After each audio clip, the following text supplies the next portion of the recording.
Being a personal support worker is mentally, emotionally, and physically demanding work. It is so easy to burn out in such a short time if you're coming to work giving your A game. I wanted to share with you some ways that I figured out to stop working so hard and work smart. I've narrowed it down to just eliminating steps. The first one is to gather all the materials you're going to be needing to give care prior to going into a room. If you don't bring everything you need, you're going to have to stop what you're doing and leave the room to go get it. Presenting yourself to give care without the supplies you need can result in some sloppy work. You're mid-care and you don't have enough perineal wipes. You might not want to stop what you're doing. It might not even be safe to stop what you're doing to go get more. You might end up grabbing a face towel and using that to clean the perineal area. It's not sanitary for you to wash your face with a cloth that's been used to clean feces. It's not fair to the resident either. It does pose some risk of cross-contamination. One way to eliminate steps is by gathering everything you need. Once you've taken care of someone several times, you begin to learn the rhythm. You can anticipate things that might not be obvious and grab extra supplies that wouldn't be obvious to somebody who's never cared for them before. So give yourself some time to learn this. You won't know this on day one, so don't beat yourself up, but stay keen on picking up some of these cues from the resident that could help you prepare in advance before going into their room to give care. Another way to work smarter instead of harder is to accomplish more in each trip that you're making. So a resident taught me this when I'd go to their room to wake them up to invite them to the dining room for a meal. They would ask what the soup was. If I didn't know what the soup was, I'd have to run back to the menu, check, go back to the room. And if they didn't like the soup, they weren't gonna get out of bed to come to the dining room. Those are a lot of steps that resulted in very little. So after making that very non-productive trip several times, I learned never to walk down to that resident's room before checking what the soup of the day was. The energy you're exerting to walk back and forth is not being used to answer a call bell. It's not being used to help get a meal on the table. It's not being used to have meaningful conversation with a resident and light up their day. It's being used walking back and forth. Unproductive use of energy.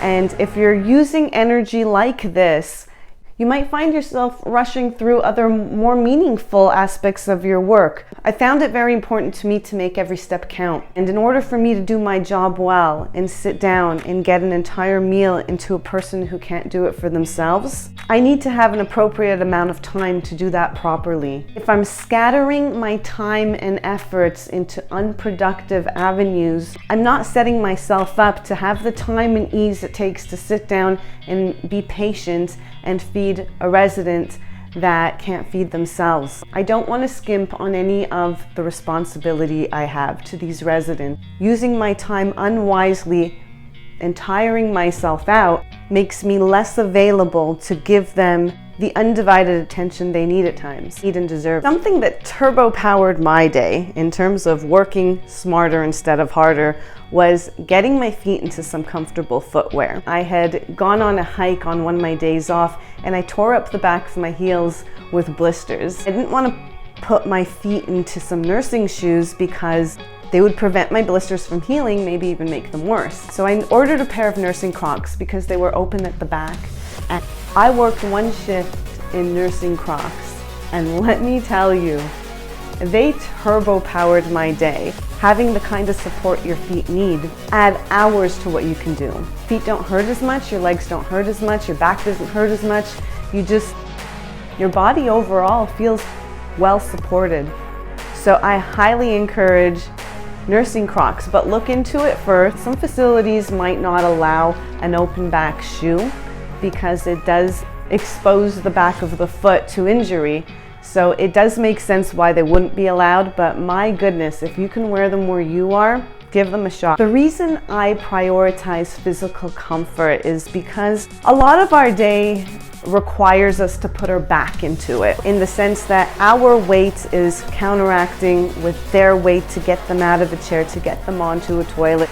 We are basically a human handrail for these people to steady them and make them feel safe and secure. So if something like your feet are not comfortable and that's just expanding into your legs and your back and your shoulders, giving you a headache even, and a resident wants to go to the toilet, you might find yourself wanting to avoid situations that are going to require physical work from you. If your body's wearing away and not being taken care of and brought back up to par before each shift, then you might find yourself compromising your work ethic. When a resident wants to be toileted, I feel like you got to protect your back. You can find yourself asking a resident to toilet in their brief because it will be easier on your back to deal with that than to physically get them out of their chair and onto a toilet.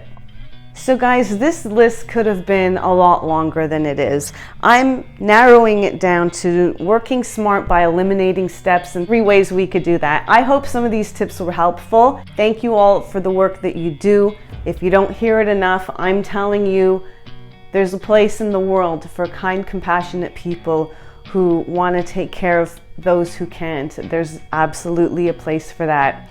And take care of yourselves so that you can keep doing this work that you do. Stay tuned for more videos to come. As I learn more, I'm going to share that with you. See you on here soon.